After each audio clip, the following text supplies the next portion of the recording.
forma um pouco ultrapassada.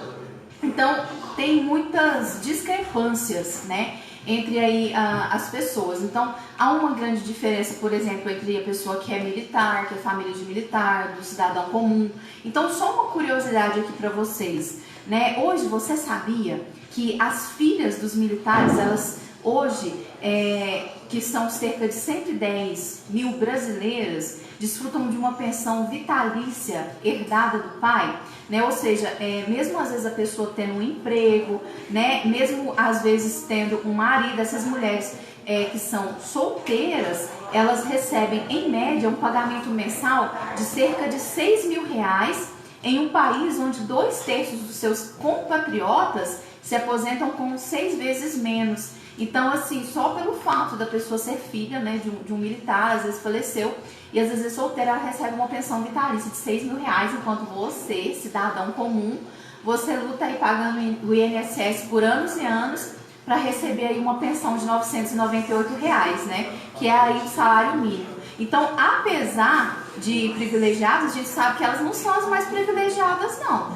né? Então, tem aí também a boa casta aí de 1% do Brasil, que representa os parlamentares, né, os nossos políticos, que são aí cerca de 33.763 reais mensais, a aposentadoria de um político, né, e também de juízes, e ambos podem se aposentar cedo. Você tem que aí, ficar pagando anos e anos para conseguir se aposentar. Agora, me fala, gente, tem muita coisa para mudar, né? De fato, o Brasil precisa economizar, porque as contas públicas já não estão mais suportando, né? Então, assim, inclusive teve uma hashtag no Twitter que bombou essa semana, que foi a hashtag quebra tudo, né? Se não acontecer reforma da Previdência, quebra tudo. Mas será que a única opção seria mexer, né, no salário ou mexer na contribuição das pessoas que são mais necessitadas de ter a Previdência, que são os mais pobres? Né? Eu, na minha opinião, sinceramente, gente, eu acho que tem que cortar aí também,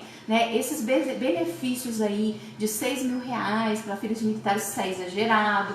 Essa aposentadoria para político tá muito alta, né? Então, não é só isso. Então, assim, a gente sabe também que os políticos vão ter aí a última palavra quando se tratar de eliminar ou não os privilégios dos cargos que eles estão ostentando. E aí fica realmente a pergunta, será que eles vão votar para cortar os benefícios deles? Ou será que quem vai ter que pagar essa conta novamente vai ter que ser a população? Então, assim, é um momento, acho eu, de nós como população ficarmos ligados, né? Procurar nos informar, saber mais sobre esse assunto da Previdência, porque isso vai mexer com a nossa vida, né? E depois que for votado lá, gente, não tem como alterar. Eu estava, inclusive, conversando com o nosso ativista social que está aqui hoje, o Hudson Mendes, né? E ele estava me falando durante a semana, falou assim, Leandro, vamos levar para o seu programa, porque eu estou estudando esse assunto da Previdência e tem alguns pontos que tem que ser reelaborados, reformados, porque senão o povo vai sair muito prejudicado. Ou seja, os nossos deputados lá em Brasília têm que fazer a parte deles, começar a trabalhar, montar PEC antes de ser votado para ter alteração em alguns pontos. E já está aqui conosco o Hudson Mendes. Boa tarde, Hudson. Seja muito bem-vindo à Rádio Restauração e Vida, programa Jornada Feliz. Boa tarde, Liliane. Para mim é mais um prazer estar aqui presente. Agradeço de novo o convite. É um assunto muito importante que realmente tem que ser debatido e que a população precisa estar por dentro, estar ciente do que realmente está acontecendo, do que realmente é a reforma da Previdência. Esses números que você colocou aí realmente são números oficiais, são números exatos, são números que assustam, porém são números que muitas pessoas ainda não estão por dentro do que realmente é verdade, do que realmente é preciso. E eu sou a favor da reforma da Previdência, mas eu não sou a favor dessa reforma que está aí imposta. Na forma como está sendo apresentada. Então você acredita que tem que haver algumas adequações? Exatamente. Que a reforma é necessária, isso é certeza, precisa fazer. E não só agora, se continuar, se essa reforma passar, daqui a 10 anos, 15 anos que seja, vai precisar uma nova reforma, porque fica insustentável, né? Como eu sempre venho batendo na tecla, eu não sou a favor dessa reforma. E antes dessa reforma, que precisa ser feita uma reforma fiscal tributária e antes dessa a reforma política. O que é a reforma política? Cortar os gastos que são altíssimos. Não jogar pro trabalhador comum, né? É aquela coisa, a Dona Maria, o seu João que acorda às 6 horas da manhã, que pega um ônibus, eles não podem pagar a conta como está sendo. Então eu trouxe alguns números aqui realmente que poucas pessoas sabem, são dados oficiais e que a gente vai estar passando aí no decorrer dessa entrevista. Realmente, você fala assim, tem que mexer nos benefícios ali dos políticos em Brasília, né? Mas como eu disse aqui, será que eles vão querer voltar para cortar? Porque será que é só a população que vai ter que pagar essa conta? Porque... Esse é o ponto-chave para mim. Esse é o ponto-chave. É cortar os gastos da máquina pública. É enxugar, na verdade. Para depois fazer a reforma civil, que é a reforma previdenciária que é para a população, limpeza em geral. Hudson, você falou aqui para nós, aqui comentou agora, que você acredita que tem alguns pontos a serem mudados com relação a essa reforma da Previdência. Você gostaria de destacar alguns pontos que você acredita que precisam ser trabalhados lá pelos deputados em Brasília, que não pode passar do jeito que está? Sim, vamos lá. Eu sou totalmente contra qualquer aumento que seja para a população civil, o trabalhador comum. Tanto na arrecadação, no pagamento dessa previdência, tanto no aumento da idade para a aposentadoria. Um exemplo, hoje o trabalhador rural ele aposenta com 55 anos, eles estão querendo aumentar mais 5 anos, entendeu? Sou contra. Enquanto um parlamentar ele tem 2 mandatos, ou seja, 8 anos, ele aposenta com um salário de chega a 33 mil reais, entende? Enquanto a população, a média do teto aí é 1.800 reais. Então, assim, é uma diferença muito grande. E você colocou aí sobre o número das filhas de militares. O que é isso? Coronéis aposentados que perderam a vida é passado para as esposas. Das esposas é passado para as filhas. As filhas não casam para não perder o benefício. Você colocou aí uma média de 6, mas dependendo do caso chega até 16 mil reais. 16 mil. E são mais de 110 mil filhas de aposentados hoje no momento. Aí multiplica, vai ver quanto que Exatamente, então é uma conta gigantesca. E quem está pagando isso? Nós. A reforma militar colocada aí agora, nessa reforma atual, não tem nenhum corte de gasto dos militares. Pelo contrário, estão aumentando. Inclusive aumentou o quarto, se eu não me engano, o quarto tenente, que é chamado de tenente-mor. Entendeu? Então um cargo a mais. Os militares da reserva que estão lá, como se diz, à espera de alguma coisa para que eles possam ser chamados. A última vez realmente que eles foram chamados foi na Segunda Guerra Mundial, onde eles chegaram no final, quando já estava tudo acabado. Então a gente tem que ficar pagando a conta. Sem contar que se a gente precisar de algum membro do Exército, das Forças Armadas, um exemplo que teve da última vez foi para invadir um morro lá no Rio de Janeiro. É pago isso à parte e é muito caro. O custo do soldado hoje para as ruas é altíssimo. Então realmente isso precisa ser refeito, além da reforma política, que é o que a gente está batendo mais na tecla. Principalmente a reforma política, né? Tem muitos pontos a serem mudados. Sim. Como que o país ele vai conseguir sobreviver ou se manter num histórico aí positivo, né? Com empregos, com dinheiro para investir, se os nossos parlamentares, né, têm tantos benefícios, né? Auxílio terno, auxílio viagem, moradia, né? Verba, moradia. Então, gente, não dá. O trabalhador comum, né, ele vive com salário mínimo. Tem pessoas que estão por aí procurando emprego e, nossa, fica muito feliz quando consegue achar um emprego para ganhar um salário mínimo, porque a situação está caótica, né?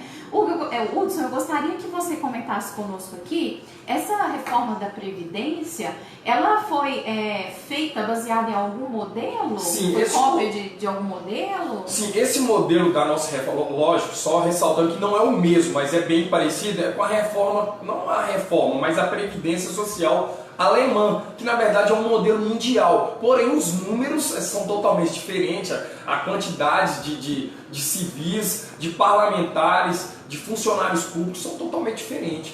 Então assim, o modelo, a forma dela, que não é só a nossa, é a mais utilizada mundialmente, é a Previdência alemã.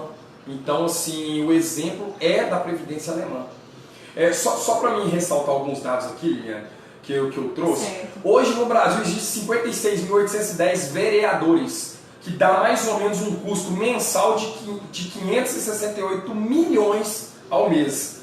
513 deputados federais, a média de 17 milhões ao mês, e eu estou falando só de salário, não estou colocando benefícios, somente dinheiro, salários. realmente. 1.024 deputados estaduais, que dá em média de 34 milhões, 81 senadores, 11 mil prefeitos e vice-prefeitos, 54 governadores e vice-governadores. Agora eu te pergunto, você conhece o vice-prefeito da sua cidade? Poucas pessoas sabem. E a função que ele exerce. Entende? Agora, para que serve um cargo de vice-prefeito, vice-governador? É praticamente sem utilidade. Então, esses gastos têm que ser cortados.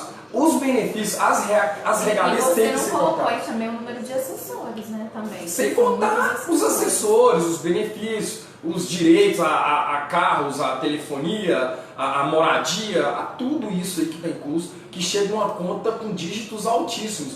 Então, se você realmente parar para pensar, o gasto tem que ser cortado lá de cima, não é do trabalhador. O Supremo Tribunal Federal, agora há pouco tempo, acabou de aprovar um aumento salarial deles. Então, que hoje, por exemplo, chega ao ano 4,1 bilhões por ano o custo só do Supremo Tribunal Federal. E por que é o povo que tem que pagar essa conta? Exatamente. É só o povo que tem que cortar? Só o povo que já é tão sofrido, trabalhador no Brasil? É exatamente por isso que eu sou contra essa reforma da Previdência. E eu vou deixar muito bem claro, eu não sou contra o governo de direita, de esquerda, de Bolsonaro, de Lula. Eu não estou colocando isso aqui não tem nada a ver. Eu sou a favor do que é melhor para a população brasileira. E a única coisa que eu não aceito, que eu não quero, é que a população pague a conta mais uma vez. A verba indenizatória das últimas eleições do ano passado chegou a 1,7 bilhões que foi destinado para partidos gastar com campanha, com candidatos. Então isso aí é inaceitável. Precisa da reforma? Precisa, mas não para nós, precisa para eles. Entendeu? E assim, inclusive o ministro Paulo Guedes, ele esteve no Congresso essa semana e ele ressaltou que assim, é necessário que essa reforma ela chegue a economizar 1 trilhão. Sim. Então assim, é muito dinheiro, né? A gente sabe que é realmente necessário, mas nós fazemos o apelo aí para que entrem, né, os nossos governantes em uma concordância, para que lá em Brasília estejam revendo realmente esse projeto que foi enviado lá para a Câmara, né, que os deputados eles estejam estudando melhor esse projeto, façam alterações, criem PECs, mas fiquem muito atentos, né, àquilo que pode ser muito prejudicial à população no sentido de realmente trazer aí, vamos dizer assim, um índice de qualidade de vida muito ruim, porque não adianta também você pagar a Previdência e aí você receber ela quando você estiver morto. Para que você vai usar? Exatamente. Esse é um dos pontos que eles estão colocando muito, que hoje a população humana do mundo, mundialmente falando, está vivendo mais. Ou seja, isso é muito bom. Por mim, o brasileiro, o ser humano, ele deveria viver até 100 anos ou até mais que isso. Só que não trabalhando. Ele tem que desfrutar da terceira idade, que é considerada a melhor idade. Mas dessa forma aí é impossível ele desfrutar. E sem contar, Liliane, que o aposentado, ele não para de contribuir. Ele contribui do mesmo jeito. Ele só não paga a Previdência, porque ele já pagou aí 30, 35 anos de vida, contribuiu bastante. Mas ele paga, por exemplo, 40% da aposentadoria dele hoje é para remédio, é para medicamentos. Fora os impostos comuns que todo mundo paga. Então ele não deixa de contribuir de certa forma para o governo. Entende? E assim, um outro ponto negativo que a gente tem que ressaltar no sistema atual que nós temos de previdência no Brasil é que os ricos hoje eles podem receber 40 vezes mais do que os pobres com uma baixa contrapartida de contribuição. Então, né, enquanto, por exemplo, muitas vezes os pobres precisam trabalhar até 65 anos, né, e às vezes passa muito tempo desempregado, então acaba tendo aí uma alteração nesses anos, né, porque a pessoa acaba trabalhando mais, porque assim, passou um tempo sem trabalhar. Ele parou de contribuir determinado tempo. O Brasil tem muito disso, assim, da questão da informalidade, né, do mercado de trabalho, principalmente agora nessa época de crise. A gente vê por aí muitas pessoas trabalhando lá, tentando vender alguma coisa na rua para tentar sobreviver de alguma forma, né? Então, assim, os mais ricos têm empregos formais, né, a vida toda e conseguem se aposentar antes. O modelo atual prevê isso. Então, esse é um outro ponto que nós precisamos que seja mudado para a nova reforma, né? Que seja feito algo aí mais igualitário, né, Hudson? Sim, e eles estão colocando isso, só que eles colocam de uma forma como hoje, nessa nova reforma, eles estão fazendo, virou até slogan de campanha aí para a nova reforma, que o rico paga mais e o pobre paga menos. Mas porém o rico vai ganhar mais e o pobre vai ganhar menos, então não muda muita coisa. Você está pagando mais, você está contribuindo, você vai receber mais. E o pobre que não tem condições, como você bem colocou aí, a gente sabe muito bem essa realidade, ele vai contribuir menos, mas vai aposentadoria com um mísero salário, né? Só um dado aqui a título de curiosidade, para nós falarmos a respeito de como gira, né, o dinheiro aqui no Brasil, a administração do orçamento público. Eu não sei se você que está em casa, você internauta, você ouvinte sabe, mas as aposentadorias hoje, elas devoram cerca de 58% do orçamento. Então, ou seja, é 3 vezes mais do que é investido em educação, em saúde, somados juntos. Então, ou seja, não sobra quase nada para investir em saúde, para investir em educação, né? Porque a Previdência absorve 12,7% do PIB, isso é uma sangria. Então, assim, a gente precisa que realmente isso seja mais estudado, é um problema que precisa ser resolvido, né? Afinal, o Brasil precisa de investimentos. E assim, acreditamos que vai precisar de ter uma união dos poderes, né? Exatamente. De realmente assim, dar as mãos e falar, vamos trabalhar para o Brasil, vamos nos unir para realmente levantar esse país. Começando como você falou, pensando na reforma política, sim, pensando na reforma tributária, exatamente, né? E exatamente. alterando alguns pontos dessa nova reforma aí. É onde eu bato muito na tecla, Liane. Hoje o Brasil está dividido em bandeiras. Um levanta a bandeira da esquerda, o outro levanta a bandeira da direita e ninguém se une. A última união dos governos, por exemplo, foi por aprovação do Plano Real, que deu uma estabilizada na moeda nossa. E foram tempos muito bons. Exatamente, só que hoje o país está dividido de novo. Um levanta a bandeira do Bolsonaro, outro levanta do Lula, só que ninguém chega em um acordo comum, um denominador comum que seja bom para toda a população. Então tem muita coisa que realmente a população está desinformada ainda. Por exemplo, a PEC, que é a proposta de emenda constitucional, ela tem que ser aprovada em 2 instâncias, por pelo menos 3/5 do Congresso, ou seja, de 513 deputados, 308 tem que votar a favor. E de 81 senadores, 49 tem que votar a favor em 2 instâncias, para que seja aprovada não só a reforma da Previdência, mas qualquer emenda que for feita, qualquer PEC que for feita. Existe outro dado também, que é a DRU, que é a desvinculação de receita da União, foi criada lá atrás pelo Fernando Henrique Cardoso. O que seria a DRU, explicando para a população comum? A DRU nada mais essa desvinculação dessa receita da União, é o seguinte, o governo entende que ele pode usar essa ferramenta, que é essa DRU, ela pode usar 30% da arrecadação da Previdência ou da Seguridade Social para usar em setores primários. O que seria isso? Educação, segurança, saúde. Porém, nós não temos certeza se essa DRU, esse desvinculamento da Receita da União realmente foi destinado para os pontos necessários, para esses pontos primários. Eu tenho uma conta rápida aqui, Liliane, que eu quero deixar aqui. A Seguridade Social, a Previdência, arrecadou no último ano, isso é um dado oficial que eu tenho aqui, 657 bilhões. Vamos arredondar aqui, 660 bilhões foi a arrecadação da União. A DRU utilizou no último ano, que é a desvinculação dessa receita, 30%, que chega praticamente a 200 bilhões. Então está dando uma diferença aqui, mais ou menos de 300 bilhões com essa retirada. O déficit que foi colocado foi 950. Então você vai fazer uma conta rápida, você pega 950, diminui pela arrecadação que foi 657, está dando uma diferença aí de praticamente 200 bilhões com a DRU. Então nós teremos um déficit hoje, assim, de uma forma resumidamente falando, arredondando os números, de 100 bilhões.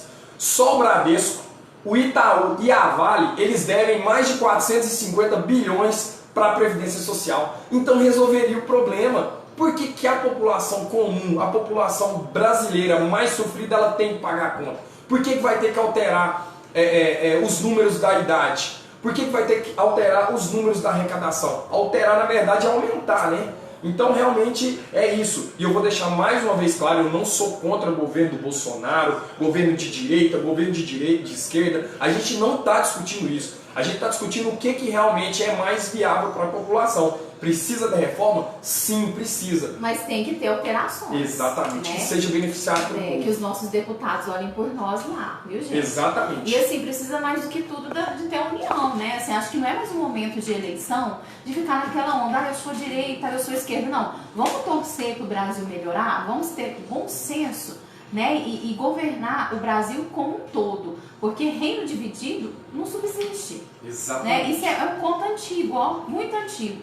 Então tá na hora de todo mundo unir. Vamos unir a população, cobrando seus direitos, reivindicando seus direitos, estando atento aí à reforma. Vamos unir deputados, analisando, vendo o que precisa melhorar, que vai beneficiar o povo, né? Vamos unir governo com Câmara e deixar de picuinhas, né? E governar. É verdade, é isso aí. E outro ponto também, que eu queria que você falasse um pouco aqui para nós, Hudson, é essa questão que existe também da desigualdade hoje atual, no atual modelo, né, de previdência entre os funcionários públicos e do setor privado, né? Há uma grande diferença aí na forma de se aposentar e tudo isso. Sim, tanto na forma de arrecadação, tanto na forma de se aposentar. Na verdade, Liliane, se for colocar no contexto geral que já foi citado aqui, já encaixa o setor privado e o setor público, no caso. É o que a gente está colocando os gastos aqui. Quanto que um deputado ganha com auxílios, com tudo quanto que ele contribui e quanto tempo ele vai se aposentar. E a população privada, que é a população civil,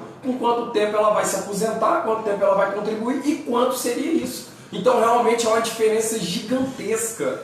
E assim, vale ressaltar que esse modelo, gente, que nós temos hoje, é da Constituição de 1988. Então, assim, né, já mudaram os tempos, mudou a economia. Há mais de 30 anos atrás. Né? A população cresceu. Então, assim, gente, tá na hora, no momento de unir e vamos realmente aí verificar esses pontos, né, os nossos deputados, para fazer PECs, né? A solução é criar PECs, seria isso?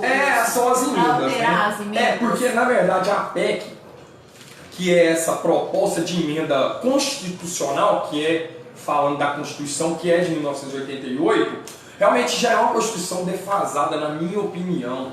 O que eles fazem? Eles deveriam fazer uma reforma da Constituição, fazer uma nova Constituição, até devido a esse tempo todo que você já falou aí, muita coisa que não existia crime digital, crime de internet. Hoje praticamente boa parte dos crimes, hoje 1/3 já está sendo crime cibernético, né? Crime digital. E isso é uma coisa que foi só colocada na Constituição através de emendas, porque ela não foi revista. Eu sou a favor também, que é a chamada Carta Magna, né? Ou Grande Carta, que é um conjunto de normas que rege a Constituição. E as emendas seriam o quê? Alterações. O que significa emenda? Alterações na linguagem coloquial comum. Ok, eu gostaria então de agradecer a sua participação, Hudson, aqui conosco, né? Muito obrigada. Acho que ficou bem claro, muito esclarecido para os nossos ouvintes, né? Vem aí a reforma da Previdência. Então, assim, né, se algum deputado estiver nos acompanhando, nos assistindo, que atenda a esse apelo aí de rever esses posicionamentos na reforma para fazer algumas alterações, porque o país precisa da reforma, isso é fato, né? Nós não podemos negar isso. Mas ainda existem alguns pontos a serem melhorados, ok, pessoal? Você me daria mais um tempinho só para a conclusão? Sim. Só um exemplo que eu queria citar, um exemplo trazendo para o município, para ficar de uma forma mais clara. Eu tive agora, o mês passado, com o Sérgio Meneghelli, que é considerado o melhor prefeito do Brasil hoje, lá na cidade de Colatina. Eu vi, inclusive, suas fotos. Exatamente. Então eu queria... É uma pessoa com quem eu tenho um imenso gratidão por estar aprendendo muito com ele. Ele está famoso na rede social. Sim, hoje ele é considerado o maior prefeito do Brasil. Destaque. Exatamente. E eu vou colocar por que ele é considerado o maior prefeito do Brasil. E vai chegar mais ou menos no que a gente está falando sobre a reforma da Previdência. O Sérgio assumiu a prefeitura de Colatina com um rombo, um déficit de 10 milhões de dívida. Ele pegou essa prefeitura com 10 milhões. Em 6 meses, ele quitou a dívida. Em mais 6 meses ele terminou o ano, ou seja, um ano de prefeitura, um ano de cargo, de mandato como prefeito de Colatina. Ele terminou esse primeiro ano com um saldo positivo de mais de 5 milhões em caixa. Agora, como que ele conseguiu fazer isso? Agora que vem a questão que serve para a reforma da Previdência, ou serve para a Previdência de uma maneira geral falando. Todas as reformas públicas que foram feitas em escolas, em parques, em praças, em rodovias, em canteiros, o SESC fez questão de fazer mutirões. Então ele juntou a população, ele se uniu à população, inclusive várias igrejas lá de Colatina se uniram nisso. Para quê? Para estar fazendo as reformas. Com isso a prefeitura estava economizando. Ele pegou a prefeitura, tinha mais de 200 telefones celulares à vontade para secretários e secretariados usar à vontade. Ele cortou isso aí, praticamente menos da metade ele cortou. Nós estamos vivendo tempos de retenção, né? Eu costumo falar assim, gente, nós podemos comparar para entender com a nossa casa. Né? Quando você está realmente muito endividado, você tem que fazer cortes, mesmo que ninguém goste isso que eu queria falar. E assim, é um momento que o país inteiro está vivendo isso, prefeituras, né? Câmara. Sim. Então, assim, é necessário. Então, assim, é um modelo novo, é uma forma, né, para chamar a atenção de outros governantes que nós temos para, assim, tentar melhorar a situação aí do nosso Brasil. Né? Só para concluir, Liliane, com esses cortes, inclusive do carnaval, não teve carnaval na cidade, porque não teve, ele cortou toda a verba que era. E olha que tem muita gente que se fizer isso aí, já começa a manifestar e falar, é injusto. Sim. Mas assim, gente, tempos de corte, né, e de escassez tem que ser medidas. Não tem segredo, a matemática é clara. Se você está gastando mais, se você deu o exemplo da sua casa, eu quero concluir com isso. Você tá gastando mais, o que você vai fazer? Ó, meu gasto está altíssimo. Você tem que reequilibrar as contas. Eu não estou conseguindo pagar minhas contas. O que você vai fazer? Quer dizer, o que todo mundo faz? Você vai trabalhar mais? Nossa, eu preciso trabalhar mais para pagar minhas contas. Não, você vai cortar gastos. Vai cortar o supérfluo, né? Isso é matemática simples, isso é o que todo mundo faz. Porém, a Previdência que está sendo imposta não está falando isso. Ele está aumentando o tempo de contribuição e o tempo de aposentadoria. Você entendeu? O tempo da idade falando e o tempo de contribuição. Então ele não está cortando, ele está aumentando. Então ao invés de você cortar gasto dentro da sua casa, dentro da sua empresa, não. Está colocando como você precisa trabalhar mais para você pagar suas dívidas. E nós precisamos que os supérfluos, vamos dizer assim, né, sejam revistos também os benefícios. Sim. Porque senão não tem conta que feche. É o que eu estou falando, dando o exemplo do Sérgio Meneghelli, porque que hoje ele é considerado o maior prefeito, o melhor prefeito do Brasil. Não sou eu que estou falando, são os dados que falam. Ele cortou uma verba que era só para farrinhas, farrinhas com coffee break. Qualquer reunião que eles faziam na prefeitura era gastado quase 500 mil por ano só com coffee break. Só com farrinhas de reuniões. Ele cortou o carnaval, ele cortou por mais da metade de telefones celulares espalhados dentro da prefeitura, dentro das secretarias. Ele, com isso, essa economia que ele teve, só para você ter uma ideia, agora ele vai implantar dentro das 92 escolas municipais que tem dentro de Colatina ar-condicionado em todas as salas de aula e dentro das cozinhas para os merendeiros. Dinheiro do carnaval. Exato. Eu vi essa matéria, não só do muito interessante. Não só do carnaval, mas essa economia gerada em tudo que ele fez. Os garis, quando ele assumiu, o trabalhador de rua, por exemplo, os garis, eles não recebiam a insalubridade. Ele passou a pagar 40% de insalubridade, que é de direito dos garis que estavam sem receber por falta de informação. Então realmente é isso, ele não tem carro, ele anda de bicicleta, ele não tem carro oficial. Todas as viagens dele, inclusive o ano passado ele foi para Harvard dar uma palestra junto com o Sérgio Moro.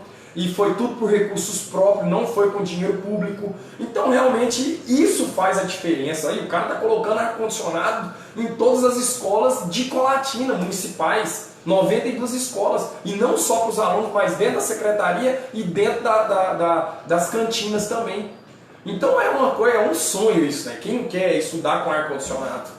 Né? Então, isso realmente ele conseguiu fazer. A gente percebe que não é só entender de economia, e sim de gestão. Com essa gestão, ele conseguiu economizar, ele conseguiu pagar a dívida que ele assumiu de 10 milhões. De um ano ele terminou o primeiro ano de mandato dele com quase 6 milhões em caixa positivo. Então, realmente, é a gestão que faz a diferença. Porque dinheiro o município, o Estado e a União tem de sobra. Ok, Hudson, eu gostaria de agradecer então mais uma vez a sua presença. Seja muito bem-vindo ao programa Jornada Feliz, que estará sempre de portas abertas para você, ok? Eu que agradeço, Liliane. Se precisar, pode contar comigo. Precisando, a gente vem, a gente dá a nossa opinião.